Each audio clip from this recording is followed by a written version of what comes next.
So today's topic is biomedical waste management, page number 138, those who have the textbook. Quality control sessions are done between 4 to 5 p.m. Same link. Okay, those who have enrolled for the quality control classes. Every Saturday, 4 to 5 p.m. is quality control. Please join at 4 p.m. 5 to 6 is infection control. Okay, please contact your patient's manager for the details. So biomedical waste management,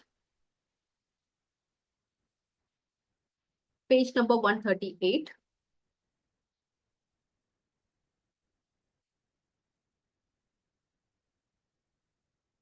Any solid or liquid waste produced during the diagnosis, treatment, or vaccination of human beings or animals is called biomedical waste. Okay, even the veterinary waste generated by the veterinary hospitals or clinics also come under the biomedical waste. Okay, during the diagnosis, treatment, vaccination of human beings, anything that is generated becomes a biomedical waste. Usually, we say anything that has touched the patient's body, okay, it should be considered as a biomedical waste.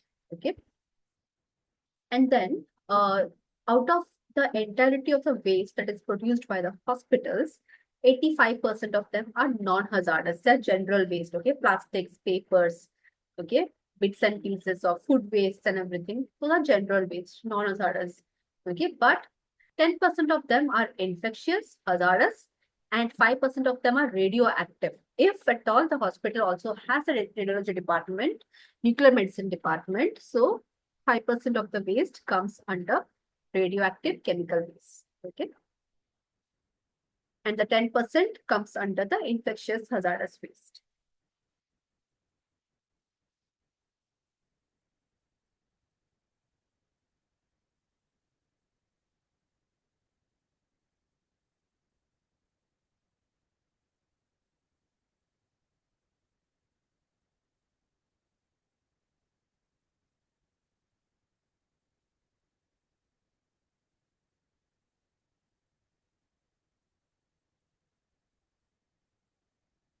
So waste management steps. The first step is minimizing. Okay, because we are running out of areas and spaces where the landfills can be increased. We don't have sufficient landfills. Okay, every country is facing that issues. The landfills are getting filled up. Okay, and there is not much space remaining for waste management at all. So the first conscious decision as users and healthcare providers, healthcare workers, what you can make is to minimize wherever you can minimize the waste, reduce it. For example, nowadays the adhesive uh, wound care stickers are used. Okay, adhesive dressings are used instead of the gauze piece and comji dressing that was done earlier. So when you compare the amount, the wholesome quantity of the materials used. Okay, adhesive is just a one-stop plate sticker adhesive dressings. But when you are using the cotton balls and comfy dressings and the gauze pieces, okay, the quantity of materials utilized for giving the same treatment is quite more. Okay, so that's why when you make a conscious decision of going with the adhesive dressing, you are minimizing the waste. Okay, segregation. At the point of generation itself, the waste has to be segregated. Okay, that is the most ideal practice. Point of generation itself, you have to segregate it. Otherwise, you can't, in a hospital, you can't risk the, the housekeeping staff or the waste handlers to separate the waste after you have dumped everything. We can't do that in the hospital. So at the point of generation itself, segregation has to be done. Okay, whatever has to go in the yellow bin, at the point of generation, when the patient care is given, immediately after that, the waste should be segregated accordingly. Okay, the way how you dump the waste should be in segregation. Do not dump everything in one bin. Okay, then collecting. Waste handlers would come and collect it. There are some specific steps in collection. It depends on how you have collected the waste in the bin. Okay, using proper personal protective equipments and everything. Collection has been done. And transportation, internal transportation and external transportation. Within the hospital, how will the waste travel from the user departments till the storage area? Okay, that is internal transportation. And from the storage area at the end point where the waste could be dumped or incinerated, that is external transportation. Okay, so there are two type of transportation that comes under waste management. Internal, what kind of trolleys or dustbins with wheels you are using to uh, move the waste out of the user department to the storage area, where it can be stored for 24 to 48 hours. And after that, it has to be moved out of the hospital premises, send it for incineration, shredding, landfills, wherever it is required. Okay, wherever the processing has to be done. Okay, storing the waste also not more than 48 hours. Beyond 48 hours, if you are storing the waste, you have to get the permission. Okay, from the local pollution control authorities and municipal bodies, you have to get the permission. Okay, then final treatment. There is a flow chart we will discuss at the end of this session. We will discuss treatment of different kind of waste. Okay, where it ends. Okay, from where it starts and where it will end. Different types of waste and disposal, landfills, pellet filling, plasma pyrolysis, depending on the type of waste, final disposal is done. Okay. So the principles of waste management, the current situation, what we are facing right now is a lack of enough space, land space for landfills. Okay. So we have to minimize the waste generation. Segregate clinical waste from non-clinical waste in dedicated containers. Okay. Transport the waste in dedicated trolleys, and these trolleys will not be used for any other purposes. If you are using one specific trolley for moving the waste out of the user or clinical departments, it has to be used only for that purpose. Okay. Store waste in specific areas with restricted access. Wherever you have the waste storage facility within your hospital, okay, within the hospital, wherever you have the waste storage facility, it should be a restricted area where others cannot access. The general public or stray or pets, they cannot access these restricted areas. Okay, it should be away from the public reach for their safety. Okay.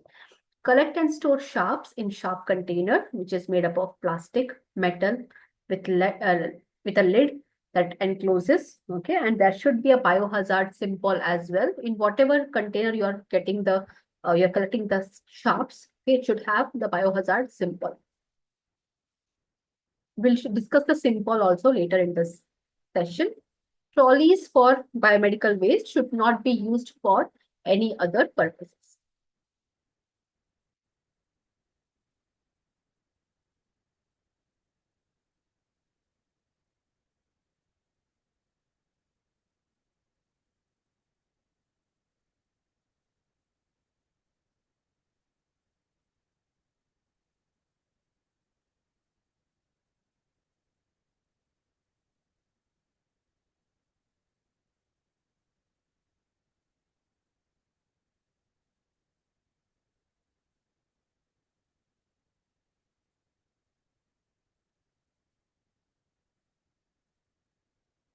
Kept in storage area prior to treatment and final disposal.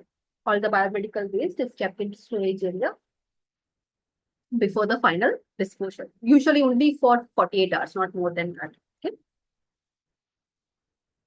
So these are the different segregations which we have to follow in a hospital.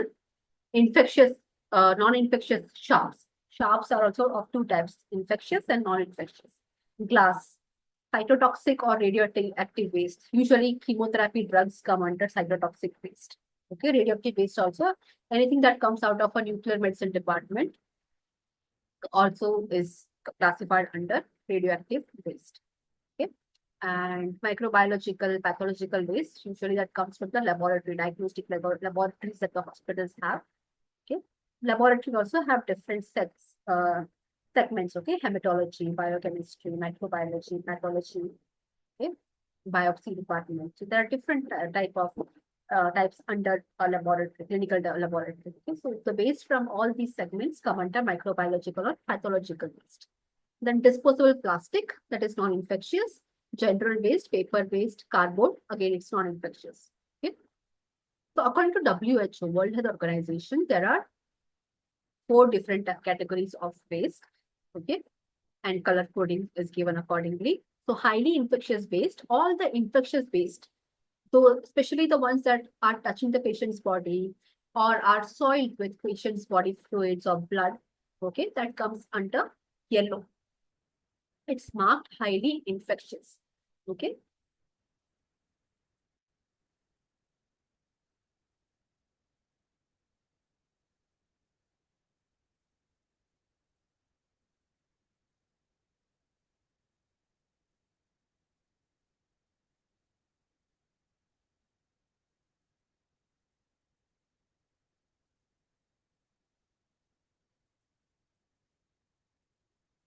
So yellow, it is marked highly infectious with biohazard symbol. And the container should be strong, leak proof, plastic bag, and the entire container should be auto cleaned. Okay. Earlier, what we used to do was the waste would be opened, dumped for autoclaved and then collected back. But right now, the entire container goes into autoclave. Okay. So there is no we are reducing the risk towards the waste handlers. Okay. And infectious waste, pathological anatomical waste, yellow biohazard symbol is again put, leak proof plastic bag or container. Okay. Anything, if you see here, infectious, pathological, anatomical, it will go in the plastic yellow bag. Okay. And all the yellow bags, red bags, also sharp containers will have the biohazard symbol. Sharps, it could be yellow container or some other color as well, but it should be puncture proof container. That is made again with a biohazard symbol. Okay. It may or may not be yellow, that's fine, but it should be puncture proof and it should have a biohazard symbol.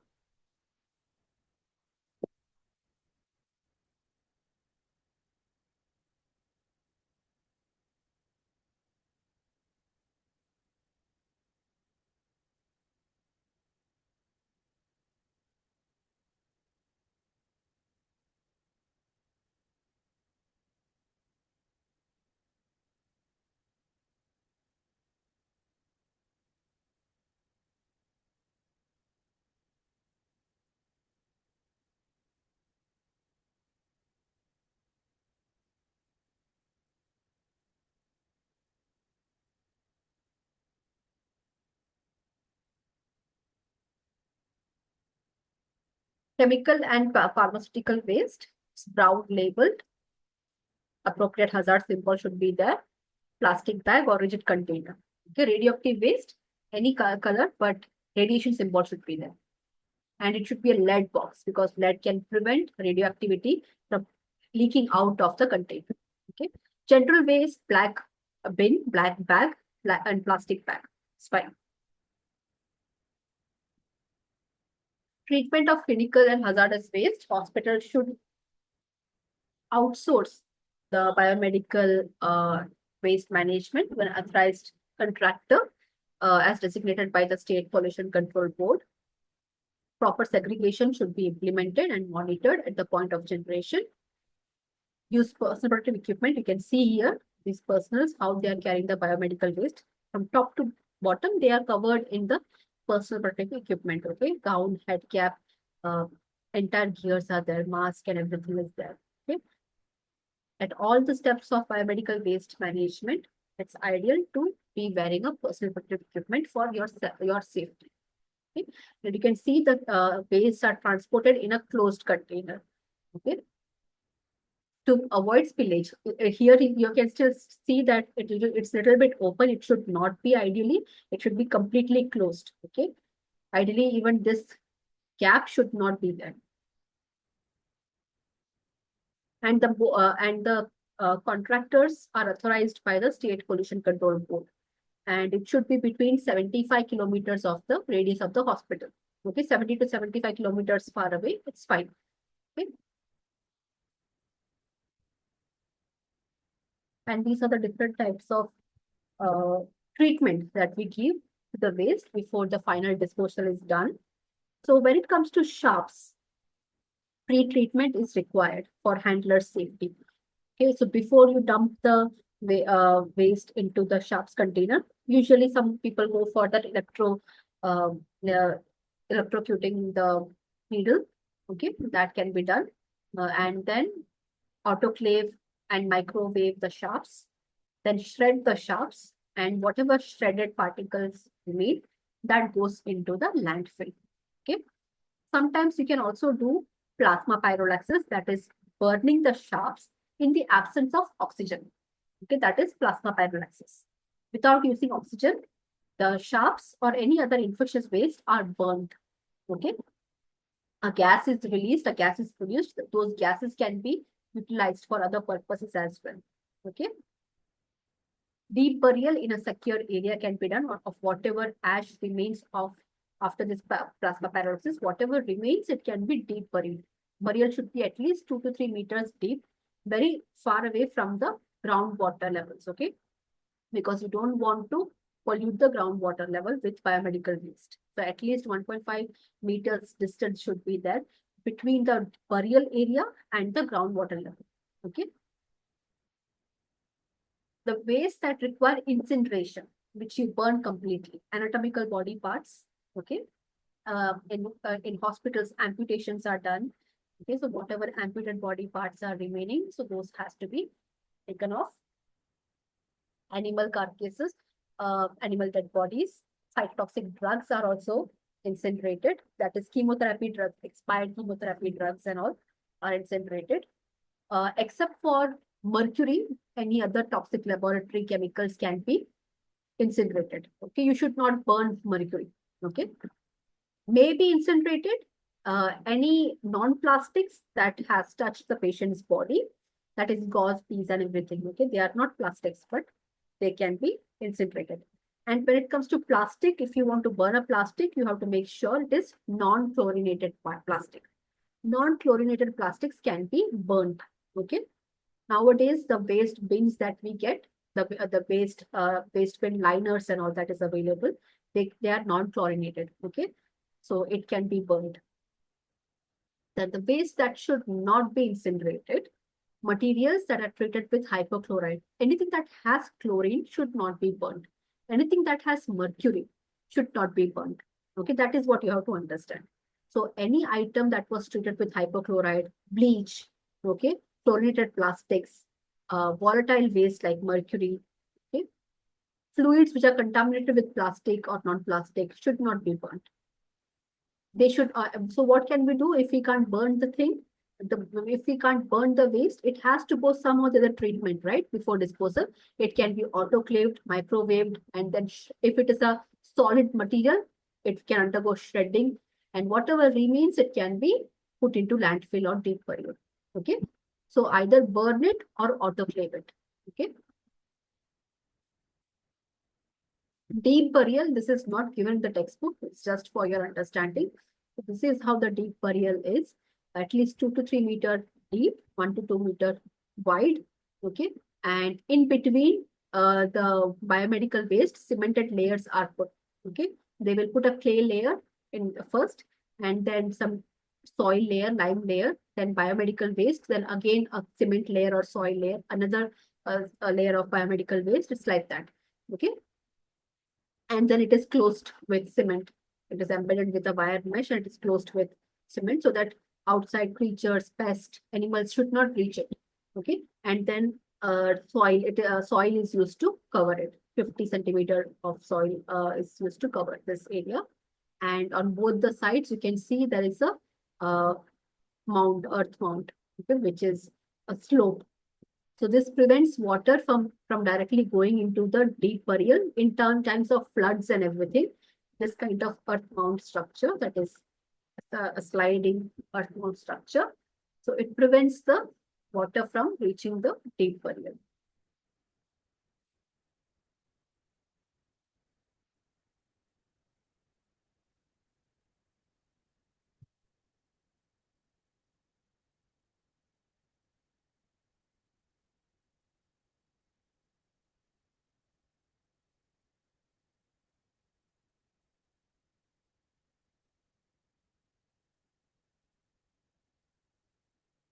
Then bins and liners.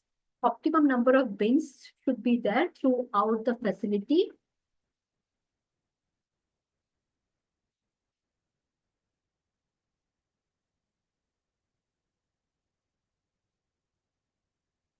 Easy to use, standard, uniform, and it should be covered. It should be foot operated, the bins that you use. Okay. Throughout the facility, a standard size should be used. It's not that some clinical departments will have small bins, others will have big bins. Okay. A standard size bin should be used throughout the hospital, throughout the healthcare facility. And ideally, it should be foot operated, and it should be placed at all clinical areas where patients receive care, diagnosis, treatment, okay, or even vaccination. The bins should be present. And about the liners, the colors of the liner should match the color of the plastic bin. You can see here how it is, the yellow liner and yellow bin. And 1/4 of this liner should be outside the rim of the plastic bin. Okay. Outside in such a way that when the biomedical waste handlers are coming to collect the waste, it's very easy for them to collect it. Okay. They don't have to worry about touching the waste. Out from outside itself, we can close the liner. Okay, when this part of it is outside, from outside itself, they can close it, tie it up, and take it. Okay.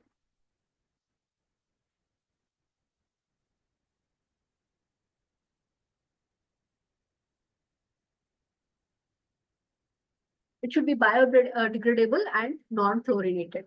Okay, this bag is non-fluorinated, so as it is, the entirety of it can be burnt. You can incinerate it. Okay, you don't have to open and dump the contents in the incinerator.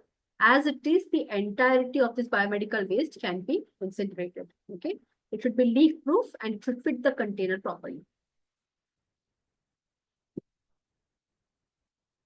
Collection, storage, labeling, and recording of waste.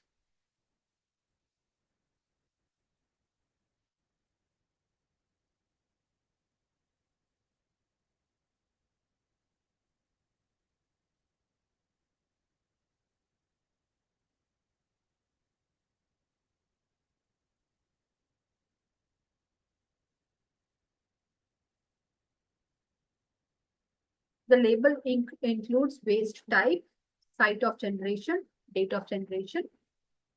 So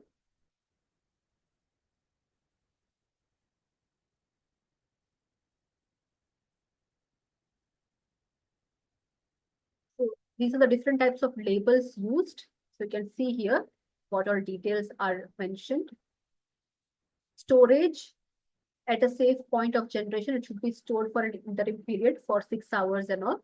And then it can be transported to the storage facility within the hospital. And from there, 24 to 48 hours, it can be stored. Beyond that, it should be transported to an off-site area for final treatment. Okay. Record the staff.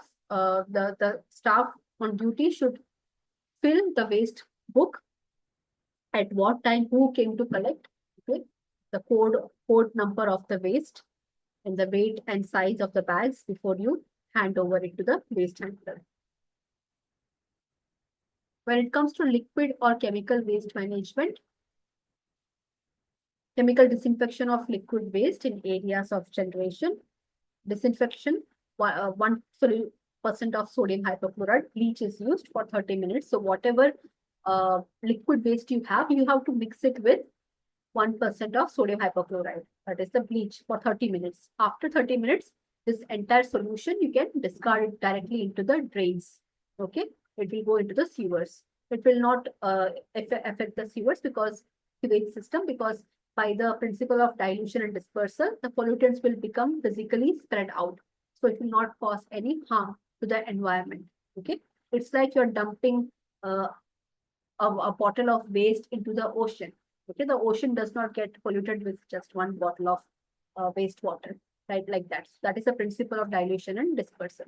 Okay, so the main thing is for 30 minutes, for half an hour, whatever liquid waste you have should be in contact with 1% sodium hypochlorite. Then together it can be discarded into the drains and sewers. Categories of waste according to WHO: sharp, infectious waste, pathological, pharmaceutical or cytotoxic, chemical, radioactive. Those are the different types of waste.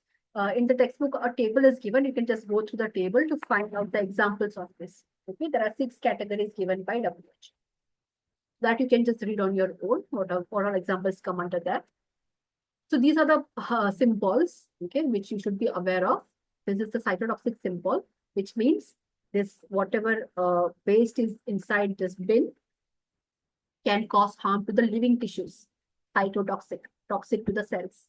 The living tissues, it can cause harm. So chemotherapy medicines, the byproducts of the chemotherapy, like needles, syringes, drips that used to give chemotherapy medicine, they are cytotoxic in nature. Okay?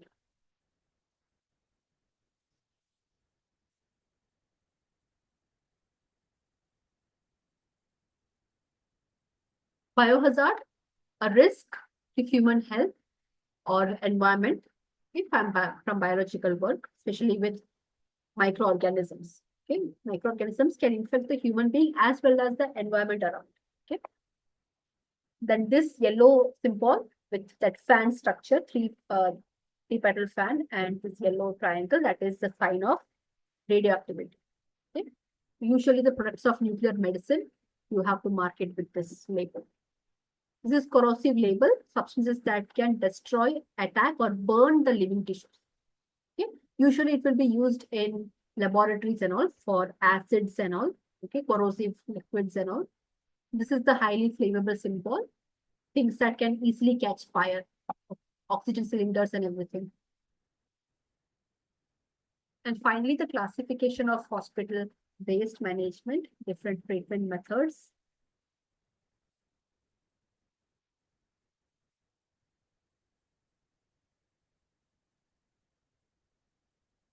So under hospital waste, you have hazardous waste, non-hazardous waste. Under hazardous waste, you have uh, cytotoxic drugs, toxic chemicals, radioactive waste. Okay, they have a half-life, and usually lead containers are used to store them and then discard them. But coming to the clinical waste, okay, you have sharps and non-sharps. Okay, sharps will you have to autoclave it, sterilize it, and then shred it. Then it goes to deep burial. Okay, that is the end story of the sharps. Anything that is sharp from the clinical department, autoclave it, sterilize it, shred it, and deep burial. Okay, that is the story. When it comes to non-sharps like cottons, cotton balls, dressing pieces, and body parts, cells, okay, um, the blood bank waste, okay, those come under laboratory waste and patient care waste. Okay, from laboratory also you generate infectious waste. Some blood samples, body fluid samples are given to laboratory as well. So they also generate the waste.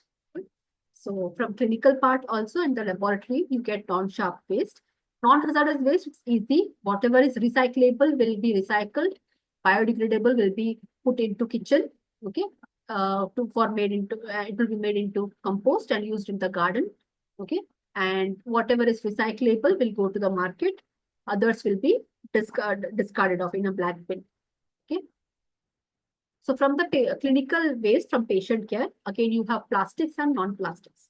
Plastics you cannot burn until and unless if it is chlorinated. If it is non-chlorinated. Okay. Plastics should undergo sterilization, shred the plastic, okay, and it will go into landfill. Okay, after shredding, the volume decreases, right? So it can be put into landfill. Okay, IV sets, catheters, uh, tubes, okay, ET tubes and all. Even the blood bags from the blood bank, used up blood bags, okay, they all come under this category. Non-plastics, cotton, gauze, dressings, contaminated blood, okay, exudate, secretions, these are the non-plastics that come from patient's care. Okay, they should be also steam sterilized, shredded, and incinerated. And it will final ash will go into the landfill. Okay. From laboratory specimens like body fluids and secretions, blood and everything, uh, tubes that have blood, etc. Okay, steam sterilize it, shred it, it will go into landfill. Microbiological waste, steam sterilize it, shred it, and it will go to the either if it is liquid, it will go into the sewer, it will go into the drainage, or if it is solid, it will go into the landfill. Okay. Body parts, anatomical body parts, animal parts, and all directly send it for incineration or cremation. The ash will go into the landfill. Okay. So that's how the biomedical waste is managed. If you have any queries, you can mention in the chat.